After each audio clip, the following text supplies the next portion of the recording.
Good morning, everybody. Welcome to Breaking Points. I feel very weird doing that part. That's normally Sagar's part, but he is out sick today, and so Emily is filling in for him. Great to see you, Emily.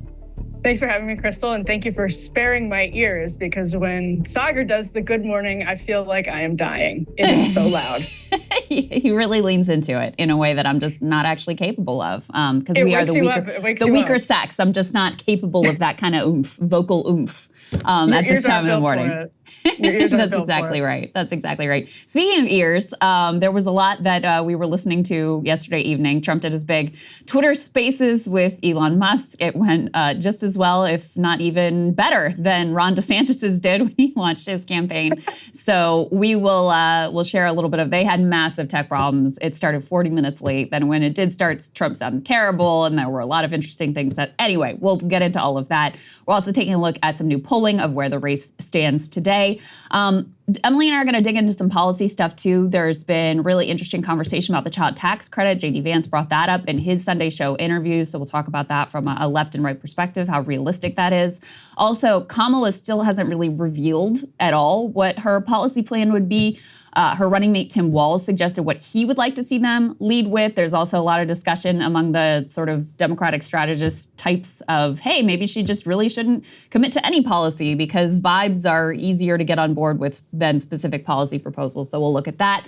We're also taking a look at something that went viral with regard to the Olympics. There was a number of athletes who were sharing TikToks and videos of themselves availing themselves of the free healthcare that they could get access to in the Olympic Village there, and what that says about the American healthcare system. We're also continuing to take a look at what is going on in Israel. Huge internal battle between the defense minister, Yoav Gallant, and Bibi Netanyahu as they continue to await whatever the Iranian retaliation is going to be. The U.S. military rushing significant assets into the region in what is a very scary situation. So Omar Badar is going to join us to talk about that. And I'm taking a look at the Israeli economy. Something we haven't focused on too much, but there has been massive fallout in the Israeli economy and a potential sort of doom spiral that some experts and analysts are taking a look at as a result of this war, the economic impact of that, and also you, even before October 7th, had a significant outflow of Israelis who were upset about the increasingly sort of religious fundamentalist direction of the country. So I'll break all of that down for us in a monologue as well. Crystal, that is an enormous amount of news, and we're going to start with really what was unfolding last night in all of our ears, because Donald Trump and Elon Musk first were delayed, I think it was 45 minutes, ultimately 45 minutes. Elon Musk blamed a cyber attack. And I have to say, Crystal, the group chat was absolutely electric. Yeah, this was the group chat of all of us. Ryan, Sagar, Emily, and I, the producers, we were going back and forth on this one. So first, before the big Twitter Spaces, this was also consequential. This is actually really probably more consequential ultimately than the Twitter Spaces. Donald Trump has made his return to Twitter. So we can put this up on the screen. This was his first tweet back on the platform. He says, "Are you better off now than you were when I was president? Our economy is shattered. Our border has been erased. We're a nation in decline. Make the American dream affordable again. Make America safe again. Make America great again." I'm sure his investors over there at Truth Social, where the platform's sort of entire value proposition was having the sole and exclusive Donald Trump content residing there, are not too happy about this development. What do you think, Emily, about the decision for Trump to return to Twitter? Because a view that I know Ryan shares, and I think I do too, I think Sagar does as well, is that actually kicking Trump off Twitter was doing him accidentally a favor, because all of his most insane ravings were no longer in the public's eye 24/7, and enabled people to kind of put rose-colored glasses on about who he was. And we saw his favorability ratings rise over time during that period that he was off the platform. So to me, this is not necessarily a beneficial move for him and his campaign. Yeah, I think there's something to be said for that. Although I also think I wonder how much he actually uses Twitter, because he sort of flirted with a Twitter comeback before. And then it's just like they clearly take all of their posts to Truth Social. So he had that big post we just put up on the screen, we make the American dream affordable again. And it's supposed to be a very splashy debut. Just boilerplate, yeah. Right. Yeah. So is he actually going to put all of his various musings that he puts on Truth Social on Twitter? If he does, I do buy into the argument that it probably does him more harm than good, because Twitter is so forward facing for journalists. It's much, much easier to pass around his tweet. The barrier to entry for like dunking on Trump is much lower if you're in the media. And so it just drives that stuff that the Trump campaign would prefer not be front and center in the media conversation. You know, whatever he says about Mika Brzezinski's facelift or something like that, it's not the stuff that they want to be talking about, because the media will pick up on whatever dumb thing he said, even if, to your point, Crystal, like he sometimes makes some pretty serious policy decisions via tweets. Sure. Hires people via tweets. But it's always the like low-hanging fruit that ends up becoming front and center to the discourse. And that's what the Trump campaign would rather not be front and center to the media discussion about their candidate at this point. So I don't know how much of a difference it makes, but I do kind of buy into that argument. Yeah, the quote unquote adults in the room of the Trump campaign probably not super psyched about this development. And I mean, you guys will all recall back in the Trump highly on Twitter era, all the journalists in DC had notifications set up. So the moment he tweeted something, it was right there on their phone. You know, sometimes things from Truth Social will still pop and go viral and whatever, but it's just not nearly as common. It's not nearly as in your face, et cetera, et cetera. So we'll see how all of that develops, but let's get to the main event from yesterday. So he decided to do this big interview with Elon Musk on Elon's Twitter Spaces. You'll recall Ron DeSantis also decided to do this very regrettably for him as the launch of his campaign. It was beset with massive technical issues. Well, apparently they have not worked out the kinks in however many months between then and now, because it was, again, a technical disaster. As you said, Emily, I think they started something like 45 minutes late. Put this up on the screen. Elon claimed that it was a DDoS attack, like a cyber attack on X. It didn't really add up because the rest of Twitter was working perfectly fine. Other spaces on Twitter, I believe, were working perfectly fine. And The Verge spoke to a number of Twitter employees, and they said that it was 99% certain that Elon was lying about that attack, because the rest of X did appear to be working normally, and a source at the company confirmed there was not actually a denial of service attack. So, you know, apparently they just still cannot handle the level. I mean, there were a lot of people trying to get in to listen to this thing. When I was on, it was like, 1.3 million or something who were trying to listen to this audio. And this was after the 45-minute delay. So it was probably even higher when they were trying to start at the original time. They clearly just have not worked out the tech on this to handle this large a number of people coming to listen to any one of their audio-only streams. And that's the other thing to remember. This is not even video. It's just audio. It's just audio we're talking about here. Right. Well, and also, Crystal, Trump, I thought this was interesting, clearly bought Elon Musk's claims about there being a cyber attack. And Elon Musk, it's not as though he just sort of had that as a throwaway line. As they finally started, and I think he even posted this on X too, he was saying, this is proof that a lot of people don't want to hear what you have to say. And Trump kept saying, congratulations on breaking all the records. And anyway, at one point they sort of stopped in the middle of the conversation because Trump was trying to look at the numbers of concurrents that were in the space. And so Trump obviously cared a lot about the numbers, and Elon obviously knew he cared a lot about the numbers. And I think clearly Elon convinced him that there was indeed some type of cyber warfare. Yeah, that was also convenient for Trump. It's also worth keeping in mind as we begin to talk about this.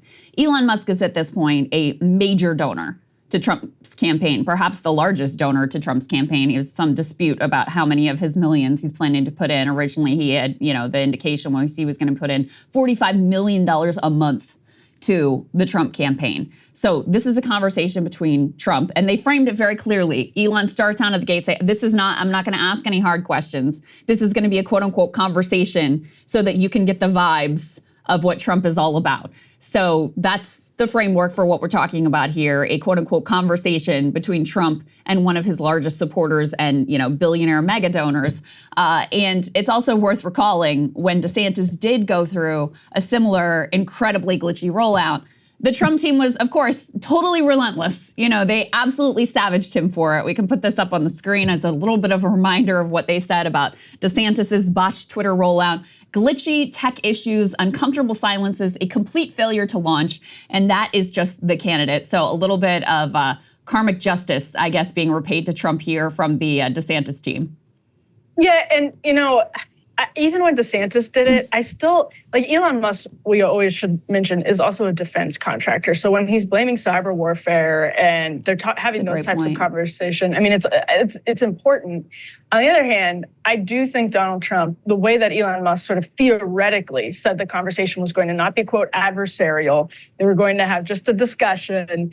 Theoretically, I do think there are too few people who are willing to actually engage with Donald Trump on a psychological level, like Elon Musk did at the beginning about how he was shot. Of course, Trump said at the RNC that he was never going to talk about when he was shot, and then sort of recounted it to Elon Musk in great detail again. And it's just psychologically, I think he's a very interesting character. So I was sort of curious to hear that back and forth with two psychologically interesting characters who are also enormously powerful. But then we're about to get into this, I know, but it just went on, and it felt like it wasn't, anchored in anything useful. But we did, I guess, get some policy substance out of it, didn't we, Crystal? Yeah, so a few things. First of all, it went on for how long? I bailed at 10:30. I have to go to bed, y'all. I have to get up early. So at 10:30, I was like, all right, this is all I can do. I think it wrapped up, Emily? You stayed on until the bitter end, maybe not too long after that, 10:50 or something like that. And then I had a glass of wine. I even had a glass of wine afterwards. And here I am. Very impressive, very impressive. So a lot of it, my big takeaway, just consuming it as a whole, most of it was not about Kamala Harris. The overwhelming majority of the critique was aimed at Joe Biden. And there was some about Kamala Harris. I'll play, some of his better hits on her. He hit her a little bit for not doing interviews. That was clearly part of the decision to do this conversation with Elon Musk, was to make the point about, hey, Kamala Harris needs to sit for some interviews and get some FaceTime. He hit her on the stuff you would expect about borders are, and she's too liberal, et cetera, et cetera. But most of what he had to say was about Joe Biden. And I think, again, reflective of the fact that he is really struggling to move on from his past political opponent. The other thing that you'll notice, I'm going to play this clip for you, right now, talking about the quote unquote coup that removed Biden from his position, et cetera, et cetera. You'll also probably note right away, Trump appears to, it sounds like he has a significant lisp in this entire conversation that was a major also topic of discussion online, et cetera. We did some digging. We asked our audio engineer here at Breaking Points what's going on with that, because one of the theories was audio compression. So in any case, I'm going to play for you the soundbite of him talking about Biden and the coup, and then we can talk also about that content and about the quote-unquote lisp on the other side. Take a listen. Don't forget, I beat Biden. He failed in the debate miserably. Yeah. Look, he hasn't done an interview since this whole scam started. And say what you want. This was a coup. This was a coup of a president of the United States. He didn't want to leave, and they said, we can do it the nice way, or we can do it the hard way. Yeah, they just took him out back behind the shed and basically shot him. What they did with this guy, and I'm no fan of his, and he was a horrible president, the worst president in history. So Emily, before we get into the quality of his voice, just your reaction to that particular soundbite, and also the overall assessment that he spent way more time on Biden than on Kamala Harris. Yeah, no, I think that's right. I think the Trump campaign is still clearly trying to find its footing with the attack on Kamala Harris. They want to build this broader narrative about her being a chameleon and somebody you can't trust, and they want to actually extend that to Tim Walz as well. But they obviously don't. I think there's a lot to work with there politically. I think there's a lot to work with there, but it has to trickle up, I guess, to the candidate. And when he's tried it, it still sounds like he really wants to focus on Joe Biden. And I guess it's fair to a point, because Joe Biden is currently the president, and there was, as we covered here forever, obviously a cover-up. And Kamala Harris was obviously part of that cover-up. But I don't know about you, Crystal. I have the sense that a lot of average voters have kind of moved on from that and want Definitely. to, they're so glad to not have to vote for a corpse that they're like, actually, they want to hear plans. Yeah, no, and it's not just that is my sense, but also the data really backs it up. I mean, you've got some close to 90% of Americans who are glad that Biden stepped aside. So they're not interested in going back and relitigating it. They're glad that he said, okay, it's actually one of the most popular things he's ever done as president is to say, I'm not gonna run again. So no, I don't think that lands. We covered yesterday some message testing that the Democrats did, a Democratic firm did, of like what attacks land the most effectively against Kamala and then how to best parry them. And this stuff about, oh, it's a coup and it's so unfair, and the stuff about, oh, she's not really black or she, changed her identity or whatever, those were some of the worst tested. I mean, they just were not good attacks on her. And they're the type of thing that Trump seems to be fixated right now. And also just, it's one thing if you're talking about Biden and you're just constantly tying Kamala to Biden, all the things that you don't like about Biden. I know that is one of their strategies that sort of the like quote unquote adults in the room want him to pursue, which makes a lot of sense. But it wasn't even that. I mean, most of the time he was just talking about his problems with Joe Biden, et cetera, et cetera. So in terms of the lisp, we also had some videos that were recorded in the room because one of the things that was floated is, oh, this is an issue with the mic, which again, we talked to our audio engineer and he thinks that is part of what's going on. Because if you listen to the clips that were recorded in the room, so this would be coming through a different mic, there still is a little bit of the lisp, but it's not nearly as extreme. So we pulled one of those clips just so you could take a listen to what we were listening to this morning. Well, I think we will. I'm pretty sure we will. And congratulations, because I see you broke every record in the book with so many millions of people. And it's an honor. We view that as an honor.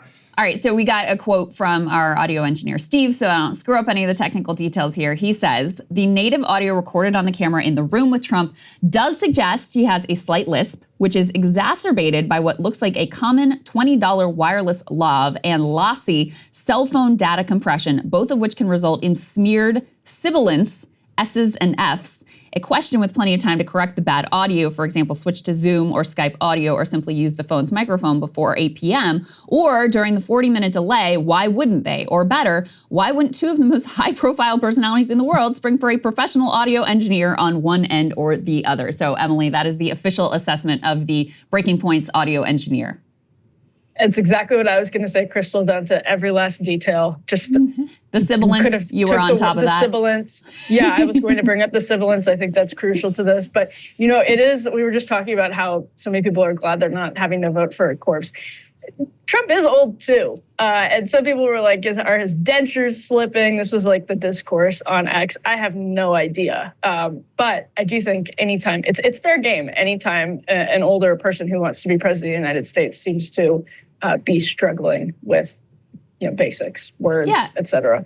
And it also raises, we had a lot of discourse about this with regard to Biden, and it's fair game for Trump as well, because, and I do think, Biden being so old and so obviously in decline, it did hide the fact that, hey, Trump is also an old dude. To me, what's most noticeable isn't in any of these verbal slips or whatever.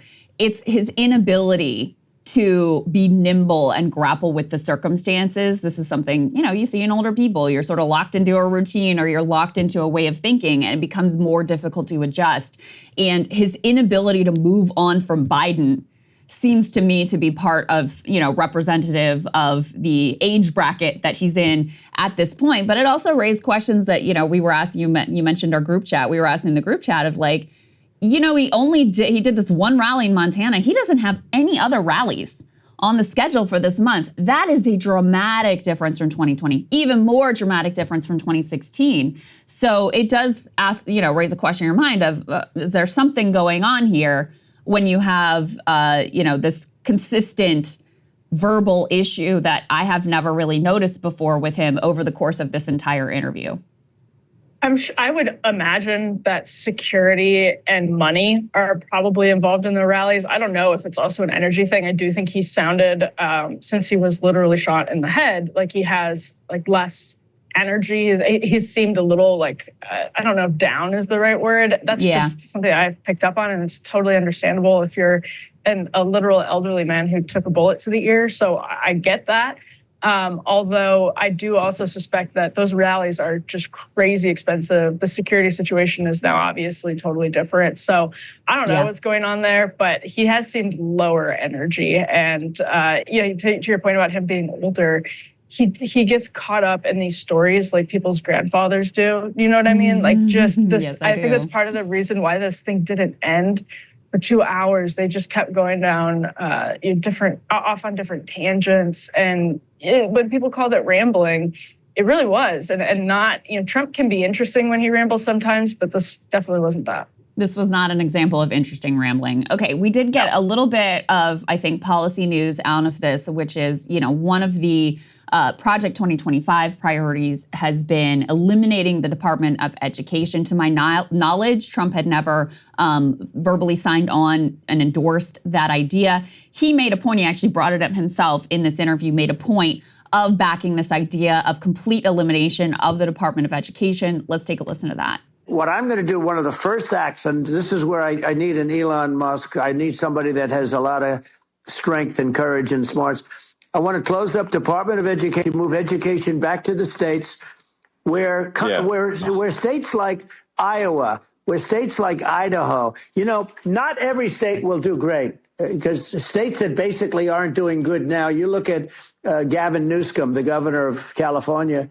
He's terrible. He does a terrible job. So he's not going to do great with education. But of the 50, I would bet that 35 would do great.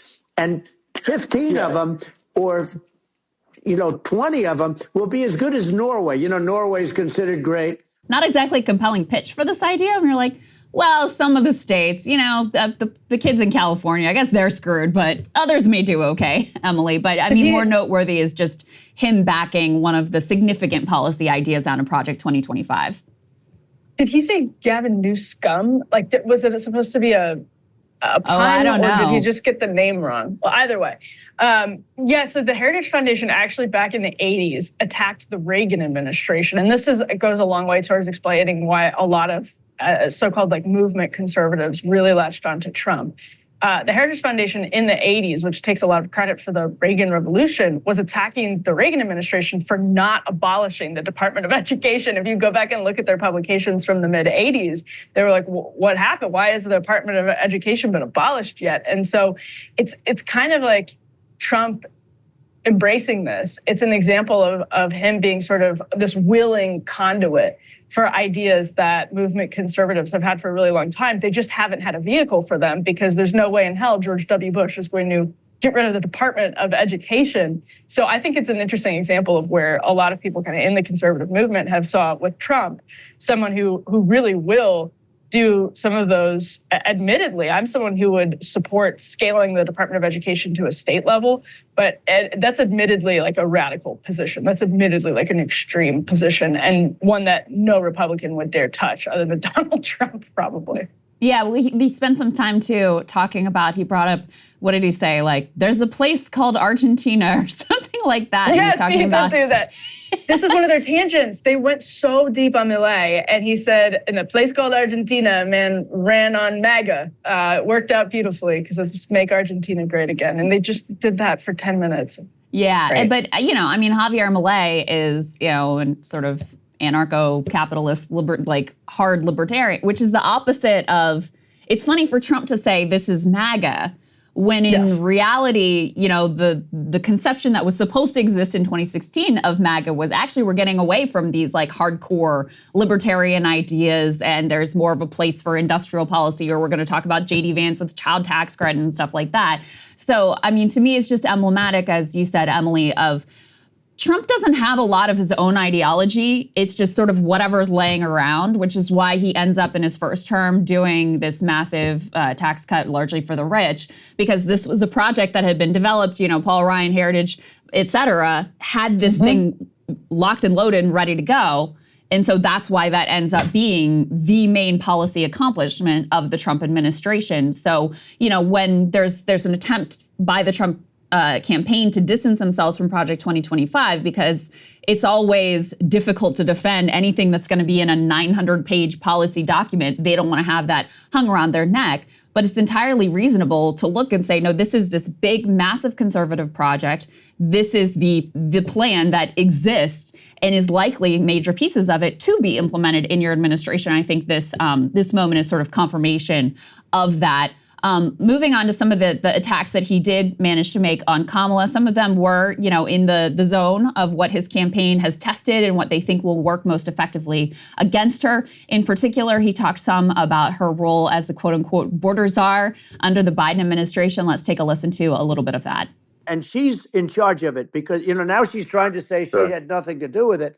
And she's such a liar because she was called the border czar the first day, and it was on the headlines of every newspaper. She's the border czar, and she never even went there. She went to one location, which had nothing to do with where the problem is.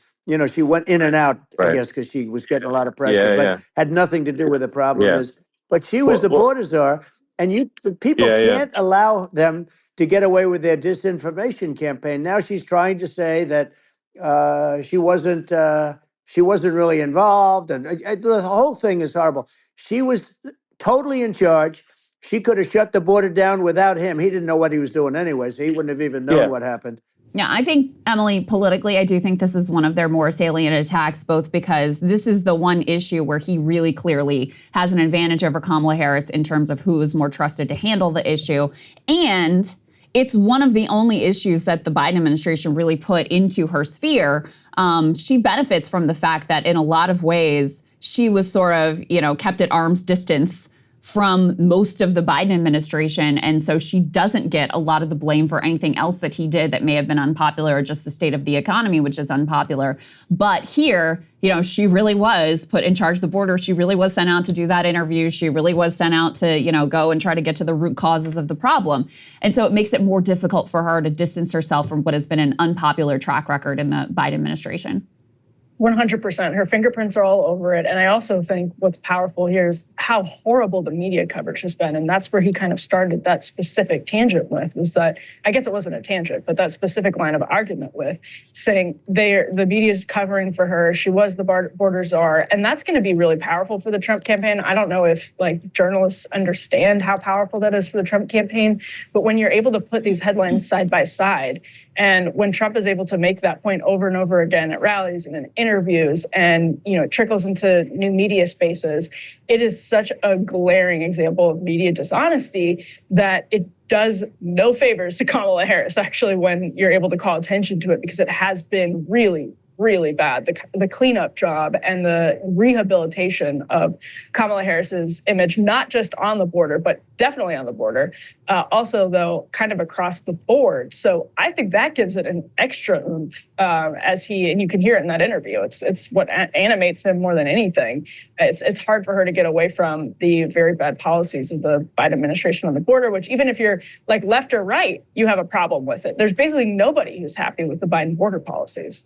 Yeah, no, that's true because, in my view, from a left perspective, they just adopted a lot of the hardline tactics of Trump, which Kamala Harris ran aggressively against in 2020. And even just from a political perspective, and I talked to Sagar about this some yesterday, so I won't totally, relitigate all of it, but she's out with this new ad that Trump's kind of referring to there. It's painting her as really tough on the border and basically adopting the Republican framing of, the thing we need to focus on is just a crackdown and effectively ceding the ground that, immigration is just bad in general. And it's not even the most effective political message. And it does open her up to a very clear attack of, this is not at all what you sounded like 2 minutes ago. This is very different from the way you talked about and the way you felt about immigrants and immigration back when you were running in 2020.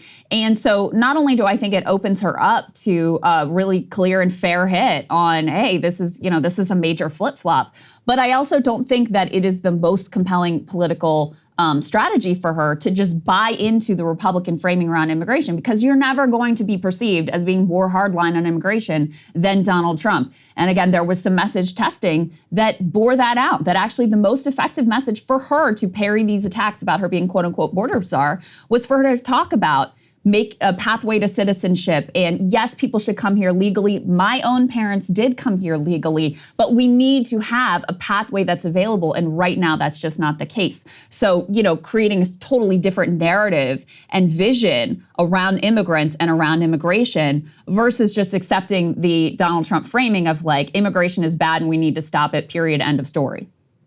Yeah, no, I completely agree with that. I don't think it's smart politically for her to do it. I don't think it's going to end well politically for her because this is the crux of the argument that the Trump campaign is developing. They clearly don't have it like totally perfect yet, and that's because the candidate was sort of changed right before a convention, and they're working to develop a whole new campaign strategy. But the centerpiece of it is going to be that she's a chameleon, that she's a flip-flopper, that you can't trust her, that, and this goes to the tax on tips thing as well, that she's just blowing wherever the political winds take her. And doing that on perhaps the central issue of the campaign, on the sort of, in a way that makes your opponent's central argument, it just seems incredibly stupid. And by the way, Biden ran against the Trump border policies, like all of the rhetoric from the Democratic candidates in 2019 and 2020 that their voters clearly wanted to hear was against it. And granted, we've had 4 years or 3 years now of a failed experiment in terms of Biden's policy, but I think the rhetoric about,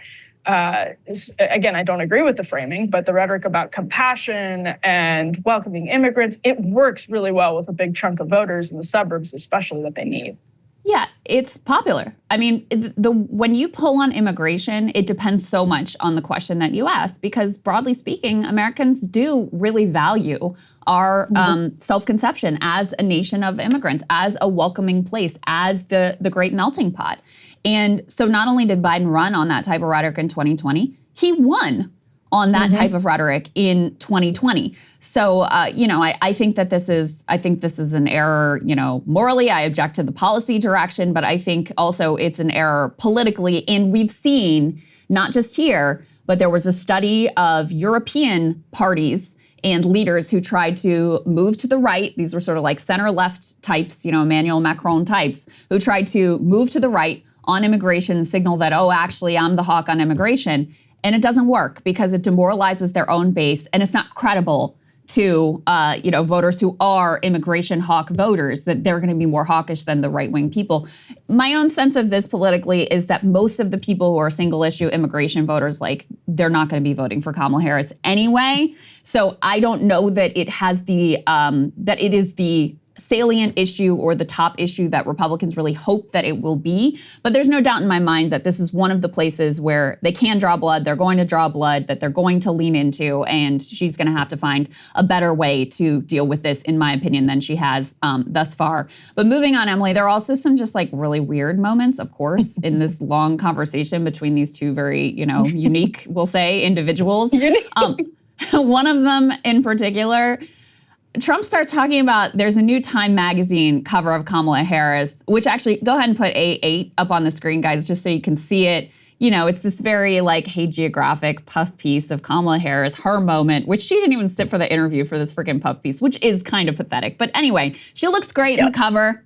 She's an attractive woman. And they have sort of this drawing of her where she looks really, dignified and really fabulous. And Trump talks in this interview about how beautiful she looks here and how much she reminds him of his wife, Melania. So let's take a listen to that. And actually, she looked very much like our great first lady, Melania. She didn't look like Camilla. That's right. But of course, she's a beautiful woman. So we'll leave it at that, right?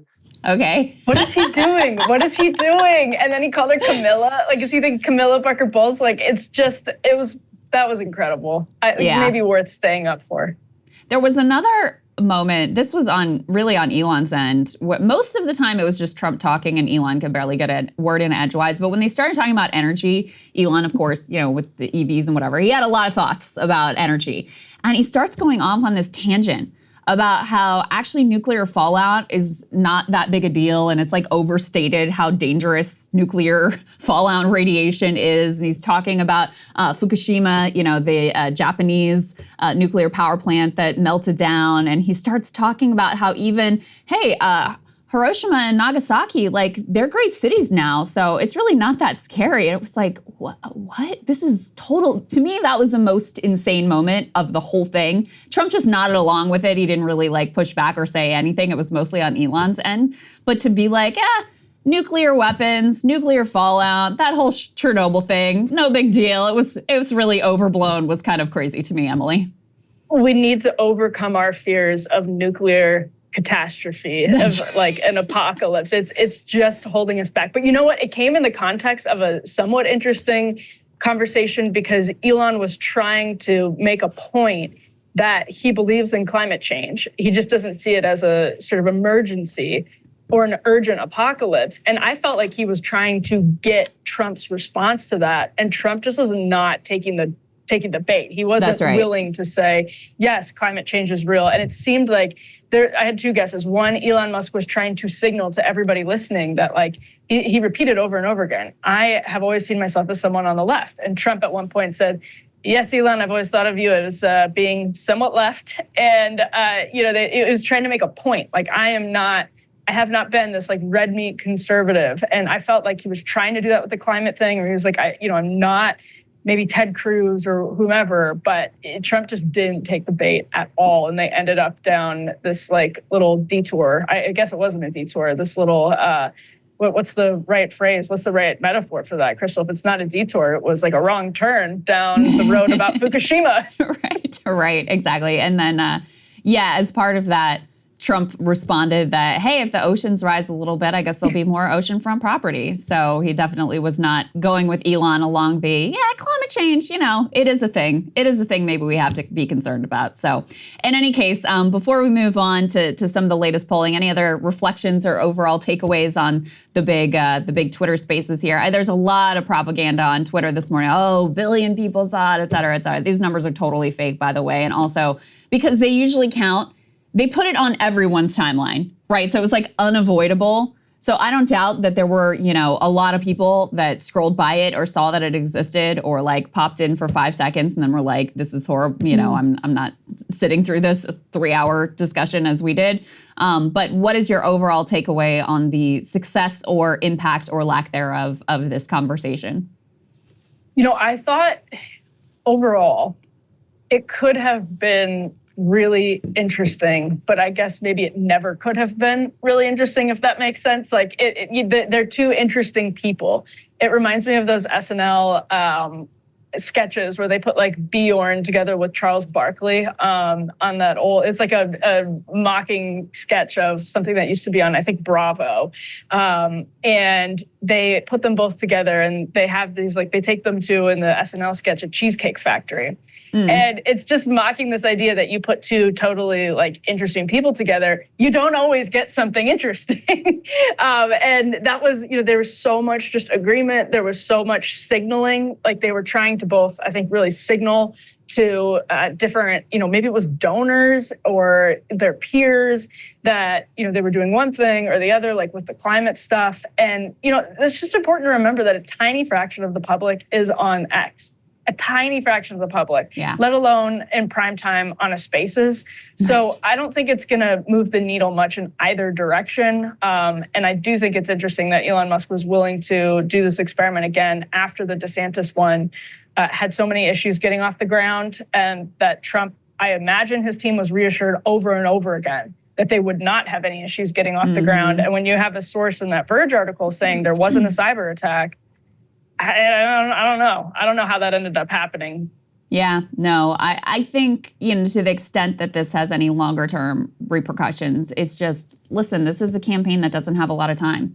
They've already wasted a number of crucial weeks where the public is deciding what they think about Kamala Harris and now what they're thinking about Kamala Harris and Tim Walz.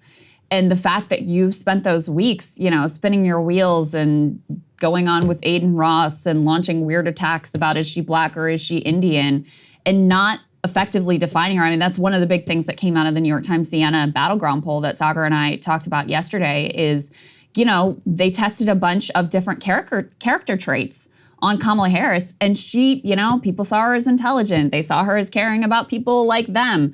You didn't even have a majority saying she was too liberal. So there's plenty to work with that's out there. The Trump campaign knows that. They've done the testing, they've done the polling, they know what the focus group results say, et cetera. But because Trump is such a dominant figure, that his messaging over whatever the paid communications are going to be way more effective. And because he really can't grapple with it now being Kamala Harris, they have already burned through a bunch of time. Now we're headed into the DNC, then you're headed into Labor Day and you're in the home stretch. And every day that goes by where the Trump campaign isn't defining Harris and Walz, you can bet the Democrats are defining themselves in the most positive way. The media is certainly happy to give them an assist.